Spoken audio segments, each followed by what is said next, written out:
Hi everyone! Happy holidays and welcome to the SocraPod.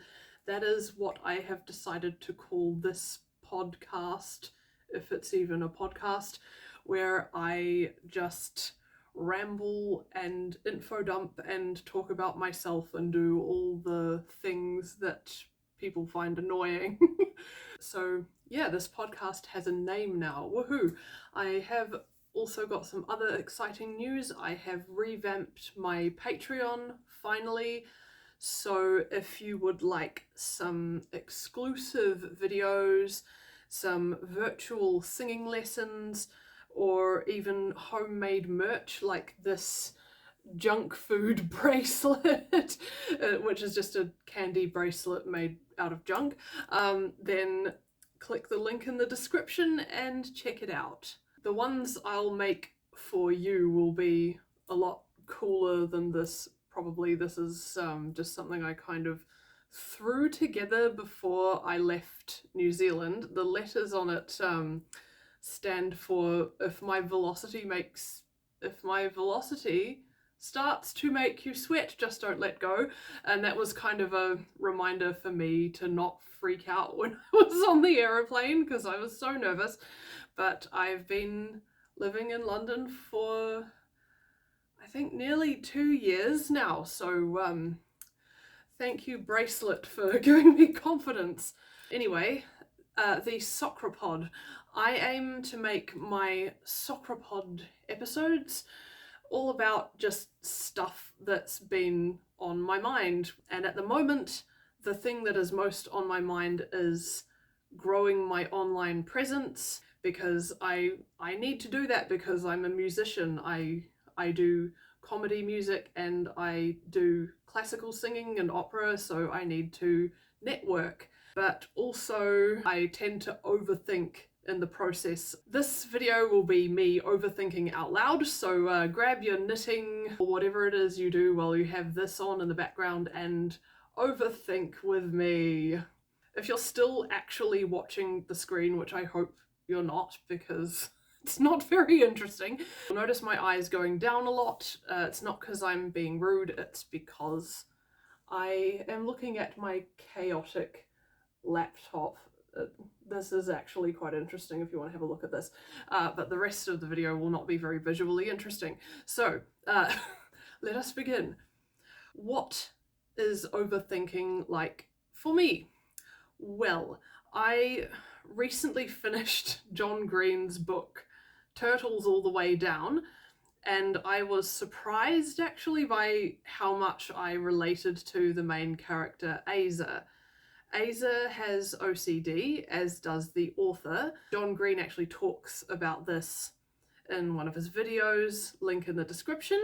And while I'm not actually diagnosed with OCD, I am diagnosed with autism, generalized anxiety, and traits of ADHD. And it's quite common for all of these conditions to co-occur, and in some cases traits can sort of overlap and the conditions can kind of mimic each other and be hard to tell apart. So I am considering getting assessed for OCD as well. It will be yet another label to add to my list of many labels, but it has been impacting my life for as long as I can remember.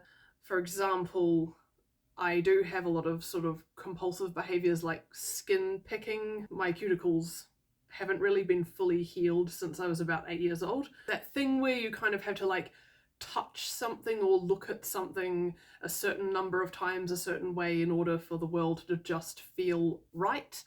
Extreme germophobia. I've always been very, very scared of contamination and germs and things like that. And thought spirals that get set off by disturbing, intrusive thoughts, especially in relation to my scrupulosity, i.e. being a good person. And scrupulosity is the main thing that I would like to talk about today. If you're curious about the things I've just described, or you're like, I have no idea what you're talking about, Socratina, I have linked some videos and some resources that I personally found useful in the description, and I hope you find them helpful too. So the whole scrupulosity, being a good person, being perfect thing, that is a huge reason that I have been quite gradual and quite slow in growing my online presence, especially when it comes to YouTube. I regularly wake up at night worrying about whether someone will dig up something ignorant I said on Tumblr when I was a teenager and tell everyone to cancel me, even though I'm barely even known really on the internet. As someone who did have a lot of behavioural issues as a child, I got told off a lot at school. As a result, I'm still in the habit of over-explaining everything that I do and apologising even when I don't need to apologise, and just blaming myself for absolutely everything. And yes, of course, some things I did as a kid were wrong, and I'm glad that I have changed my behaviour as I've gotten older. In fact, some of the things I've done as an adult have not been great, and I'm glad that I know better now and that my behaviour has changed. But growing up feeling like every part of me has to be corrected somehow is still having an impact on me in my 30s. I feel this very heavy weight of responsibility, even for things that I have no control over. For example, when the pandemic hit, I just had this feeling like it was somehow my fault, even though, like, how was that even possible? And the internet doesn't exactly help with this, because people's actions can be immortalized on the internet, including the ones that they regret. There's this expectation now for this total moral purity, which is possible in theory but not in practice. For example, I am wearing a junk food bracelet, which you could say is virtuous because it's made partly out of junk, recycled stuff, so it's kind of saving the planet, but it is also made partially out of new plastic beads, which is not saving the planet. Mickey Atkins actually talks about this moral purity works in theory but not in practice thing in a video which I've linked below, and correct me if I'm wrong, but I personally feel like we think a lot more about a lot more consequences these days, which is actually a good thing, but now we're aware of so many different little itty-bitty micro consequences, and our brains are just overloaded. I often get what some people call decision paralysis because of this. For example, I've got a few examples here. I hear about a charity that really needs some funding. I'm thinking, oh, I really should donate to this charity because if I don't, I'm depriving people of money. But also, this charity is associated with a bank that is notoriously unethical. And so if I donate to this charity, I could potentially be contributing to some really horrible things that are being funded by this bank. Another example is I feel like I am being very virtuous by buying cheap underwear to save money for my studies because I'm an international student and my fees are extremely high. But buying the cheap underwear means also buying the less sustainable underwear, the less ethical underwear. So in the end, I just get all indecisive and I get stuck in this loop and I don't make any decisions, so nobody gets the money and I don't get any underwear. Hypothetically, I am wearing underwear. Hank Green also pointed out in a recent video, link below, that our ancestors were not actually evil for doing what they did to kind of wreck the planet. A lot of it they just didn't know the consequences to at the time, and they just wanted their children to survive. I'm not talking about like big evil corporations who know perfectly well what they're doing to the planet. I'm just talking about ordinary people in the past. And today, ordinary people know a lot more consequences, which of course that's a really good thing, but it can also be absolutely maddening. I feel like if I do the teeniest weeniest little thing, I could potentially destroy the earth, like that whole butterfly causing a tornado analogy. So this is what fuels my overthinking every day, basically. I will be going on a lot of tangents during this video, but I'd like us all to keep in mind these questions. Firstly, and most importantly, how can we do our bit to help the world in a sustainable way that doesn't completely burn us out and make us unable to keep helping? Where is the line between complacency and self-care? Where is the line between making a mistake and committing an unforgivable crime? Where is the line between people changing and people being at the point of no return and no change of behaviour? And where do we cut off our empathy for people who've done bad things? Where is the line there? I would love to know your answers to these questions. Please let me know in the comments.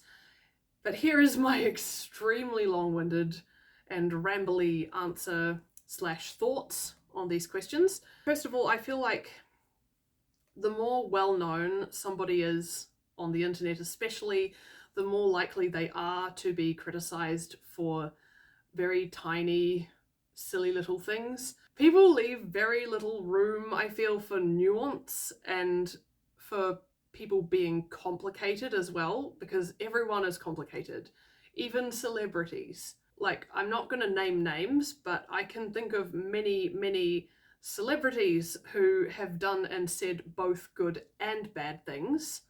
I think it's important to call people out, especially people in power, when they do act harmfully.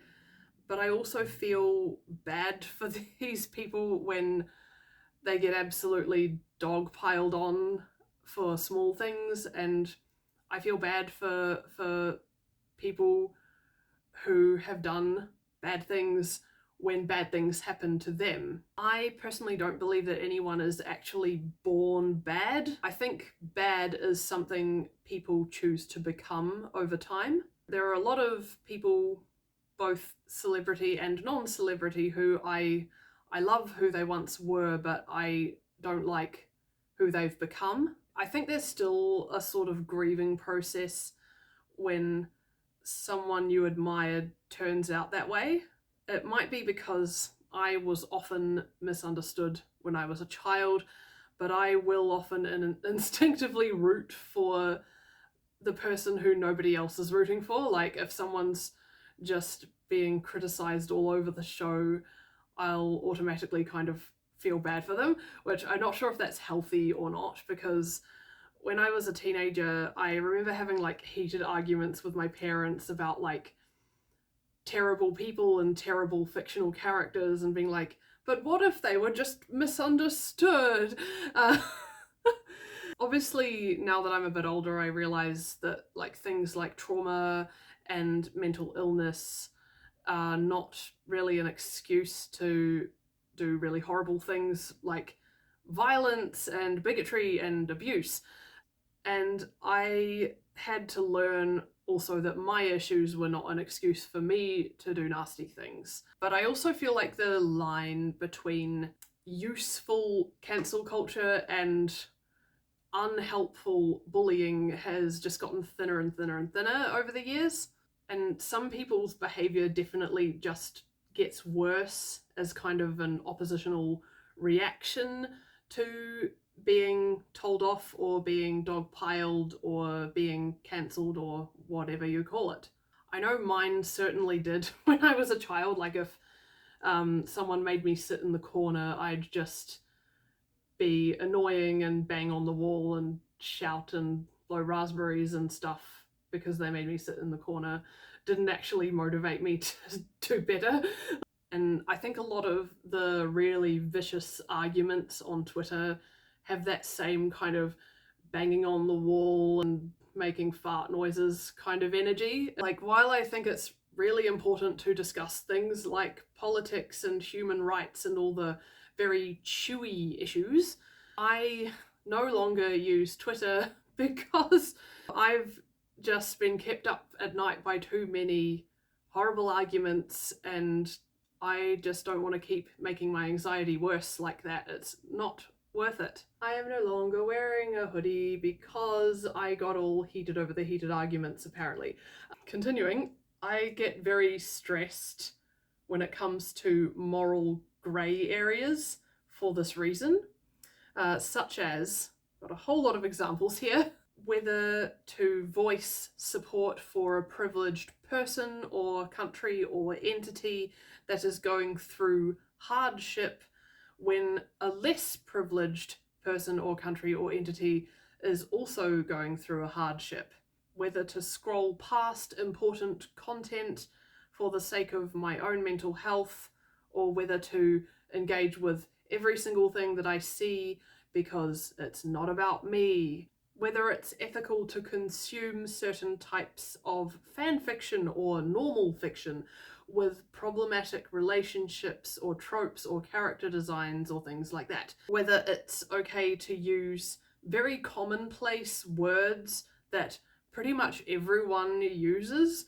but are technically problematic, like stupid, crazy, or even bad, which has quite a surprising etymology if you look it up in the dictionary. And there are many more things that I overthink in this manner. But I have concluded that it is pretty much impossible to be perfect, and most people viciously attacking small stuff-ups are actually just as insecure as I am. And I personally think a lot of these people do the dogpiling thing because they want to blame somebody else before they can be blamed for the same silly things that they've done. It's like that South Park episode with the song blame Canada before anyone thinks of blaming us, or whatever it was. I think that was the movie.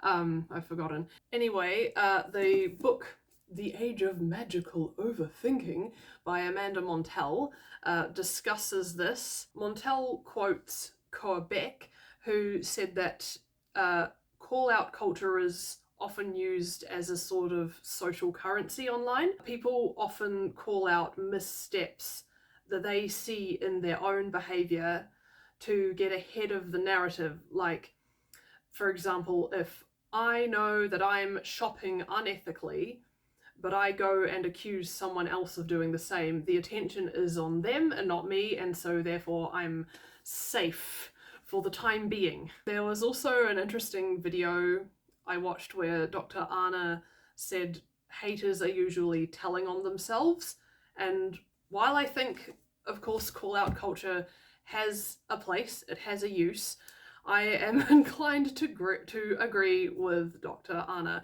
I've linked the video below, as usual. So back to the questions I've been mulling over. How do we sustainably help without being counterproductive? Where is the line between complacency and self-care? Where is the line between a mistake and an unforgivable crime? Where is the line between people changing and the point of no return, and where do we cut off our empathy? This might seem like the lowest bar ever, but I personally draw most of my lines at political figures who've committed horrendous destruction, and probably also like serial killers and sex offenders, those sorts of people. Like, as I said, it sounds like the bar is extremely low. And yes, I know even genocidal tyrants were children once, and I know I said I didn't think anybody is born bad, but I think that the people I'm describing have chosen to become bad, and they've chosen to become bad to the point of no return, really. So that's where I cut off my empathy, my forgiveness, and my hope that these people could ever change. Like, it makes me feel sad, but realistically, that I think that is pretty much where I draw the line. But I do not think this is the case when people just make little oopsies, or even fairly big oopsies. For example, on TikTok, if somebody follows one account that happens to be on the wrong side of history with no context, it seems ridiculous to suddenly decide just from that this person is a terrible person and that they don't deserve anything good anymore, because it could have been a mistake. They could have followed this person without knowing anything about their account, just thinking that they were just some person who'd followed them. Maybe they were just following them back. It could be any number of reasons that they followed just this one account. I think it's the same when someone gets the wrong story and mistakenly spreads a bit of misinformation, when someone uses problematic slang as a teenager to fit in at school but later decides, actually, I probably shouldn't be saying these things, I'm going to change. Or when someone thinks they're paying homage to another culture in the 2000s and suddenly realizes in the 2010s that their costume was offensive in hindsight. I'm totally not talking about myself here. But where do I draw the line when it comes to complacency versus self-care? This is one I find really difficult. A YouTuber called The Queer Kiwi, who I've linked below, said something that pretty much sums up my stance on this. It is important to care about and discuss and help with big issues, but it's also important to live your own life. The mentality of this person or these people can't do this enjoyable thing, therefore I shouldn't do this enjoyable thing either, isn't really helpful. You can still enjoy your own life while caring. You will be of more help when you are looking after yourself. I believe that too much guilt is very unhelpful and can actually cause things like burnout. The most obvious example at the moment, I think, is the multiple genocides going on in different parts of the world. And obviously it's important for everyone to help where they are able, but I did hear someone say once that fighting these ongoing crises is a relay, not a solo race. Much like looking after the planet is a collective responsibility, not an individual one.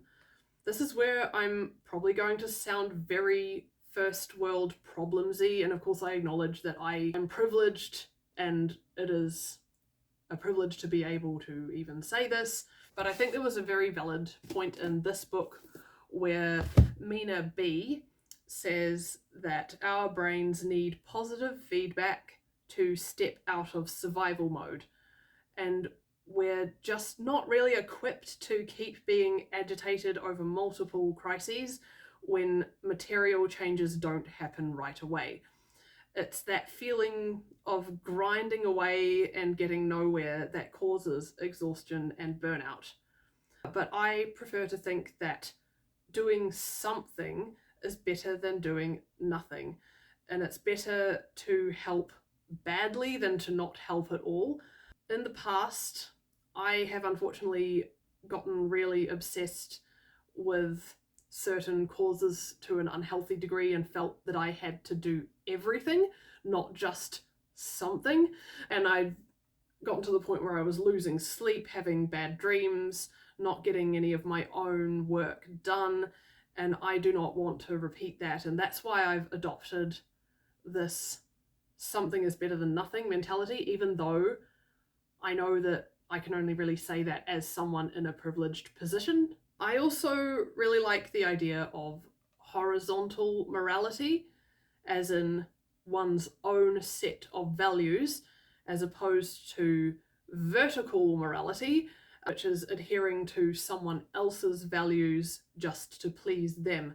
Mickey Atkins talks about this in a video I've linked below and draws a lot of parallels between the I must be morally perfect and please the angry people on Twitter attitude and the I must follow the 10 Commandments, otherwise I will absolutely definitely go to hell kind of attitude.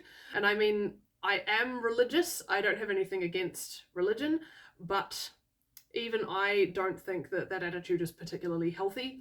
I think it's important to have a healthy relationship with your faith. I think it's important to have our own internal moral compasses while also listening to what other people say and drawing our own conclusions from it.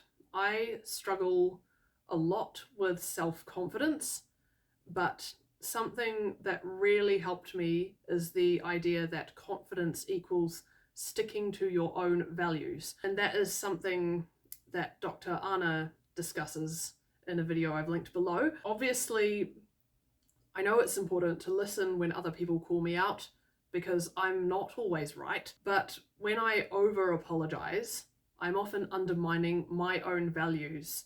For example, I value nuance. I value the fact that more than one thing can be true at the same time. And I value looking after myself as well as others. And personally, I think those values are valid. As well as over-explaining and over-apologizing, I often lampshade or attack myself before others can. This, to be honest, that's kind of what I'm doing here, really. And I've even considered doing a series called Cancelling Myself, you know, like that song, Cancelling Myself, Cancelling Myself, where I kind of confess all my sins, basically. But to be honest, I think this ties into my issues with self-confidence and self-esteem. Of course, I don't want to fall into the trap of doubling down when I am actually wrong, but I also don't want to be constantly demoralized, and so I probably don't need to be constantly demoralizing myself. I think it's important to keep checking one's behavior, especially when it comes to things like ingrained bigotry and unconscious biases, but I also think we should be allowed to forgive ourselves in the process and motivate ourselves by just being a bit kinder to ourselves. Being perpetually in the naughty corner is not helpful. As an autistic child in mainstream schooling, I've been there. I often think about the fact that because neurodivergent kids are often misunderstood and told off for things that they don't understand, they later become people pleasers, which is pretty much exactly what happened to me. And other times they go the other way and react by behaving even worse as they get older. Like what happens in those really angry arguments where people double down and just fight. And I think there must be another way. I also think about how, because I went the scrupulous people-pleasy route, I used to get so stressed every time I saw one of those videos where someone says, please don't scroll. If you scroll, you're denying this person, this thing, blah, blah, blah. Or I will not forgive anyone who doesn't share this or comment or like or watch all the way through. Even though I know these people don't even know me and this is not about me. I know that most of these videos are people just trying to help or just trying to survive, but it also reminds me of the unhealthy religious scrupulosity of like the Jesus saw you do that attitude, or the Santa saw you do that, Santa watches you sleeping, that kind of vibe. And I'm not blaming the people who make the videos, because often they are in dire situations and they just need to do what they need to do. But I personally have decided to take a step back for my own sanity, and I know, again, it is a privilege to be able to do that, but I have decided to take a step back. I used to just watch video after video after video and get nothing else done because I felt so guilty for looking away, which really wasn't healthy and probably wasn't particularly helpful either. The fact is, if I was being 100% altruistic and unselfish, I would not be here in London doing a very expensive music degree. I have chosen to invest in my future, and I have chosen to invest in and give my talents, and that is what I value. As someone who has always struggled to be assertive, I think unapologetically sticking to my own values in this way is a good place to start. I really like the analogy of put on your own oxygen mask before you put on someone else's. On another note, this whole spamming celebrities and telling them not to be complacent thing, to an extent, I agree with it, and I think it can be helpful or could potentially be helpful, especially if these people spoke up about a lot of global issues. And perhaps this digital guillotine thing uh, that you may remember, I think perhaps it could be helpful, but I also feel like it's too early to tell whether it has actually helped or not, if that makes sense. But even though I am not a celebrity, thankfully, I also have some sympathy for the celebs who don't say an awful lot online. I personally don't think they're necessarily doing the wrong thing by staying quiet. It's wise to keep quiet unless you absolutely know that what you're saying is true and helpful and not harmful. It can take a really long time to research big global issues and come to your own conclusions. Famous people especially are likely to get harassments from both sides of any given argument.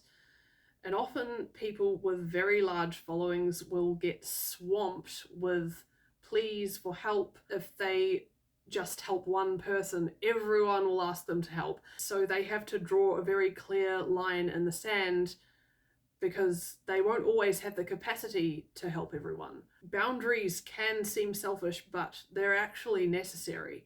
We forget that celebrities are just human, and we hold them to impossible standards, a lot like a small child with a parent or a teacher. In this book, again, Montel describes how she put her mother on a much higher and narrower pedestal as a child, and she sees a lot of that in celebrity culture, like the getting way more upset at the tiniest misstep for this particular person than you would for anybody else. She also says, and I quote, "A stan who paints their idol as a flawless mother figure seems bound for fragility." It's like we want a superhero or a supervillain, but nothing in between. For example, I noticed on TikTok last year a lot of people were saying things like, oh, John and Hank Green are secretly evil and they don't really care about anyone because they hadn't said anything about Gaza. But then eventually they did actually say something about Gaza, and suddenly people started treating them like they were the good guys again.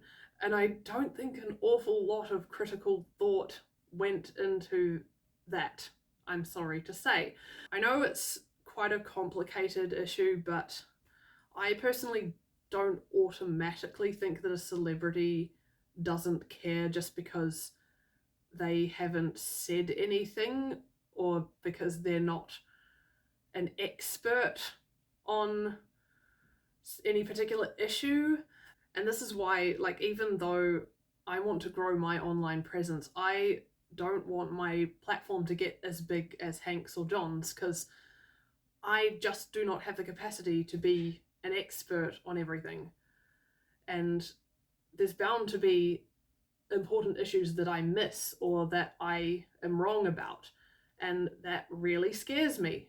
Even I have already had numerous messages and comments from people claiming to be in countries that are in crisis, and at first I tried to respond to every single one, sharing their content, making my own content, giving money where I could, etc.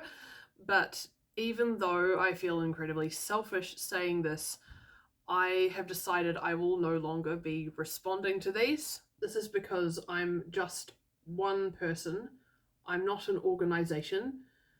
I know I will be swamped with more and more and more messages if I carry on responding. I'm bound to miss someone out in the process, making it unfair. It is also very difficult to determine whether all of these cases are real or scams unless they are registered with organisations such as Operation Olive Branch. And I have unfortunately been stung multiple times by scammers before because I am quite gullible, unfortunately. I've talked at length with my family about this, and we have all agreed that it is wiser for me to protect myself in this situation. Again, putting on your own oxygen mask first. But if you are, or if someone you know is in need of help, I have posted some links to organisations below which you can reach out to, or at least I hope that you can reach out to them. They will be much more able to help than I will. Again, I'm going to sound extremely first world problemsy again, but I think at the moment a lot of people are feeling like the amount of information we have is unnatural for one person to process. In this book, Mina B discusses how our nervous systems are overloaded by the news. Lots of people say how our brains are only really equipped to cope with the information in our own little bubble or village. Before the internet and before newspapers, we might not have even known what was going on in the next town, let alone all over the world.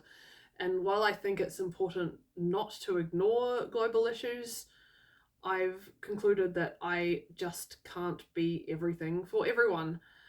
This is why I've linked larger organisations in the description. They will have a lot more capacity to help than I will.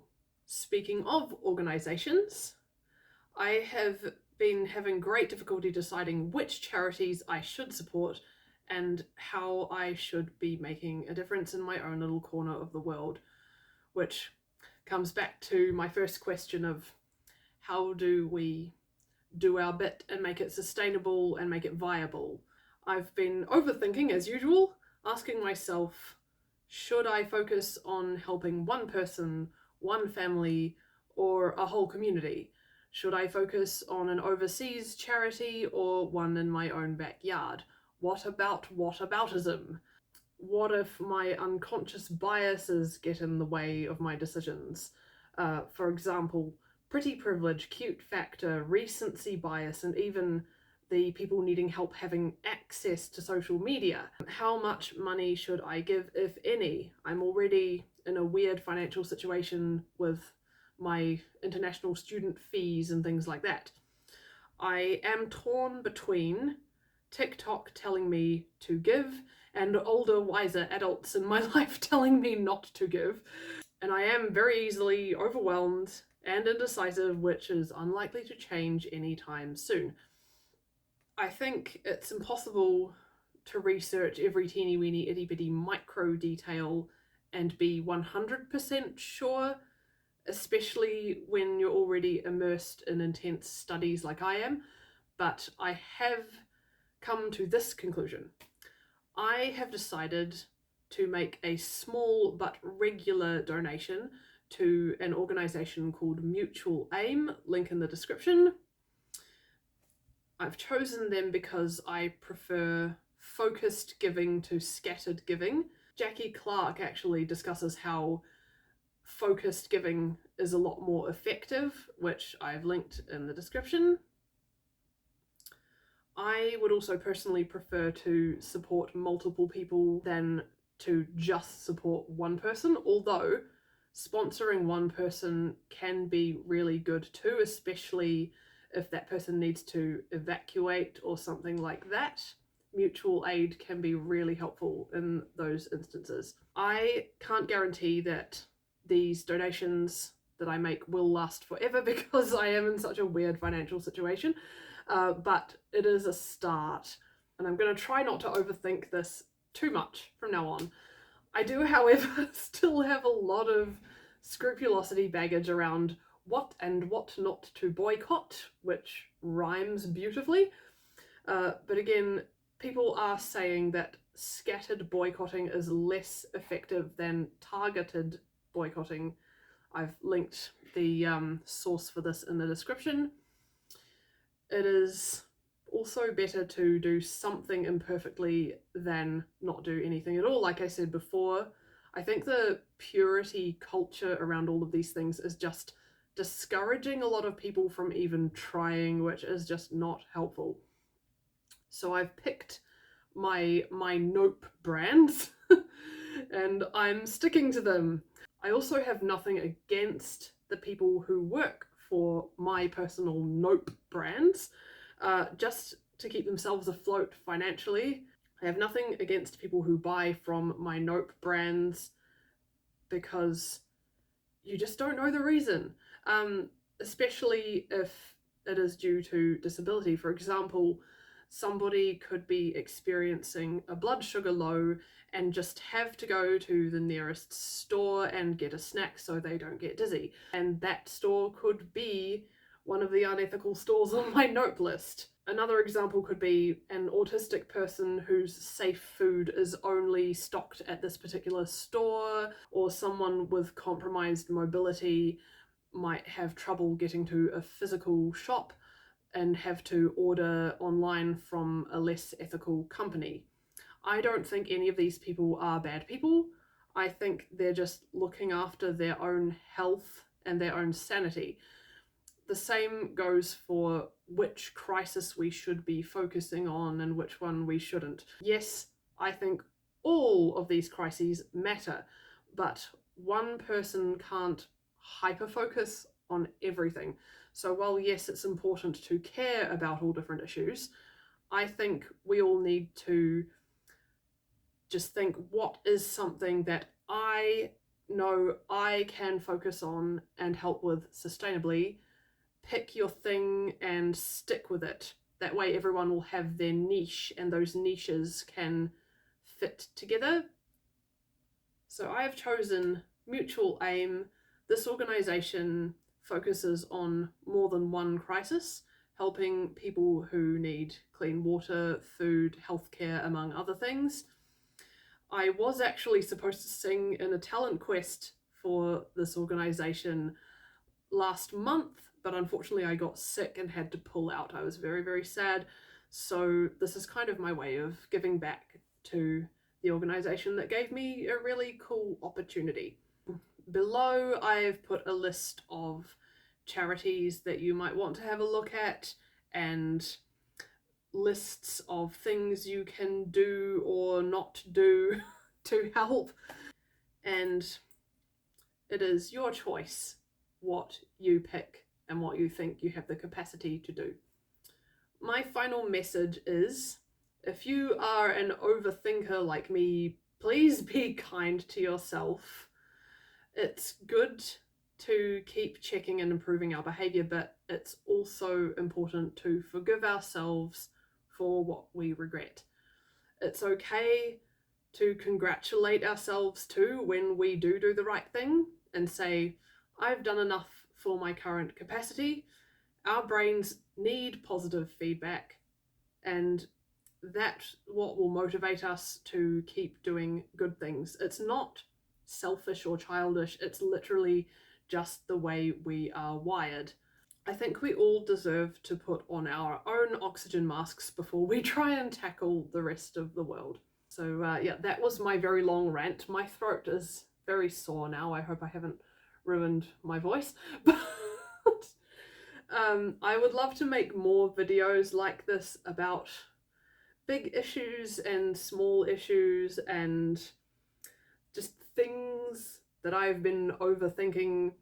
So if you would like a say in what I make my next video about, check out my Patreon in the description. I wish you all a safe and happy and healthy holiday season. Take care of yourselves. See you in the next episode of the SocraPod.